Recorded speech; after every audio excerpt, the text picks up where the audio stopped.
Okay. And I compared it to, we had a sample of a meteorite, which was supposed to be from Mars, I believe, and that meteorite did not match the composition of what the fibers were. It was like someone who had Morgellons touched the meteorite and gave Morgellons to the meteorite, and the fiber, the nanoarrays used the building materials of what it was associated with, which was on that meteorite. So it's kind of like a parasite then.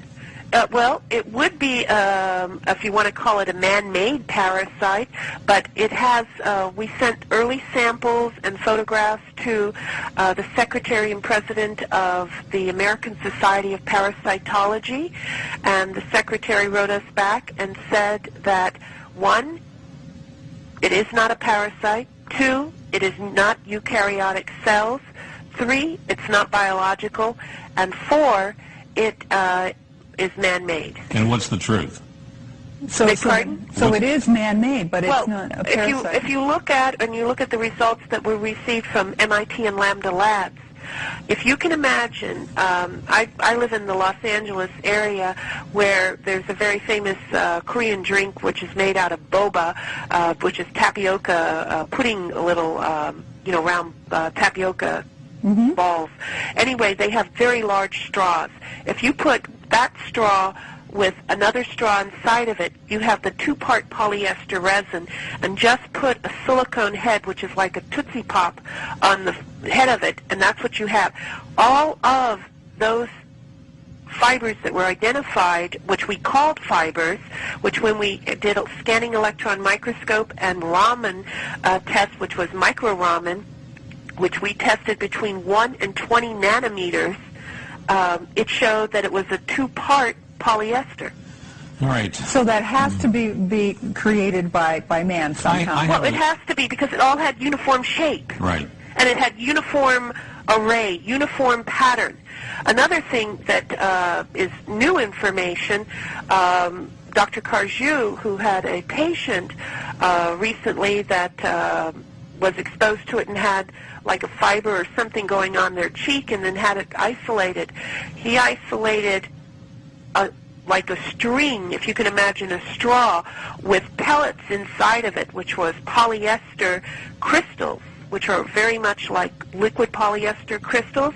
That confirms the polyester that we found. But the thing is, Doctor, that these fibers are attaching themselves and then growing in human skin. What about the number? Let me go. They're growing in human skin, meaning they're coming out of the skin. I personally, from interviewing numerous people and also observing it, they have to make a crystal of silica or any of the other crystals go to a silicone or a gelatinous mass. It has to have a pH of 10 and 11, and a pH, the only 2 organs that have that is the intestinal tract and the kidneys. So that means that this material has to go inside the body and grow outward. Oh, man, that is really sci-fi. So what we're seeing on the outside, these individuals that have this, it is literally ripping through their skin and tissue, and that's what they feel. And if you put a piece of steel wool or just a little wood sliver or a sand spur in your skin, that bothers you until you get it out. So if you have this all under your skin, little granules, it's very annoying. Doctor, is that why many Morgellons victims report that they feel like there's little microscopic bugs crawling under their skin? One lady, Vera Gallagher in California, actually took a knife and tried to cut her skin open to remove what she thought were bugs under her skin. Right. I don't know that individual, but that would explain why many people do have this effect, because this material, this nanomaterial, has an affinity for, once it comes out of those organ systems that have the high pH, which is alkaline, so it can make the gel, it goes to the peripheral nervous system, which is just underneath the skin. So it's on the baby nerves, so you're going to feel everything. Oh, those poor people. So now the other thing is, these people, they have these real symptoms. They are scratching. Their skin looks... They're real symptoms. Let me interrupt you, Kate. Meaning, we have a questionnaire that Dr. Spencer and I use. There's 167 symptoms. And when we get a patient they're lacking only 3 of those symptoms. But all of the patients that we've seen, they continually have basically all of the symptoms. And they are, if they go to someone else, though, these poor people, and many people who are going to be watching this tonight may have heard of this, or they may even have some kind of symptoms. They go to a regular GP. What happens to them? Well, a lot of them get misdiagnosed. A lot of them get thought of that it's all in their mind. Right. Some of the ones that had, I'm going to say, good response to the medical professional were ones that went to, like, occupational physicians early on that understood a chemical reaction. And the other thing is that a lot of them are getting treated, for parasites when they don't have parasites. And sometimes these medications work with the individual or appear to be working is because these medications are made up of high metals with charges, valence charges, that interact with those transitional metals.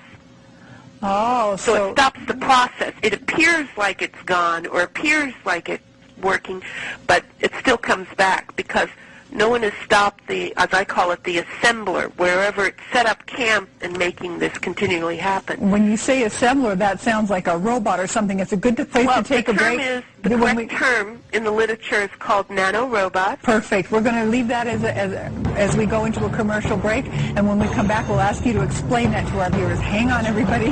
Dr. Hildy will be right back. Okay, before we get back to the nano-robot question, our assistant producer asked, have there ever been any cases that you're aware of where infants would have been born with this? Say their mother had it or something. Have you ever dealt with... I have not worked directly with any, but I do know that there has been some babies born with it. And this was told to me by Shoshana Allison, who's been my immediate person to collect all the information. Yes. Shame. Can you imagine being a little baby and dealing with this? Wait, you've got something on your cheek here. Oh, stop it. Now, tell us about these nano-robots. Well, nano-robots are either they can be, in this case, more like chemical made materials which have a specific function. This is very similar to what we've experienced in everyday life as memory foam in our beds. It always goes back into a certain position. With nanorobots, they go into a certain area. They're programmed to go in there, made to go into there, and only do one function or multiple functions. And in this case, make a network that is very similar to a fiber optic network. So in the body. Okay, fiber optics, and you earlier said something about silicone. Now, has there ever been any relationship? I'm sure people would wonder, okay, if somebody had, like, say, silicone breast implants, could that have any bearing on this? Yes, this could, because it could be a media to grow in.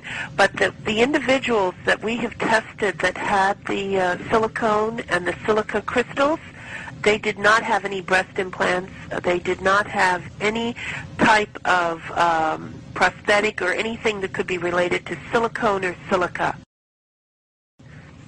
So it's got to have come then from the environment.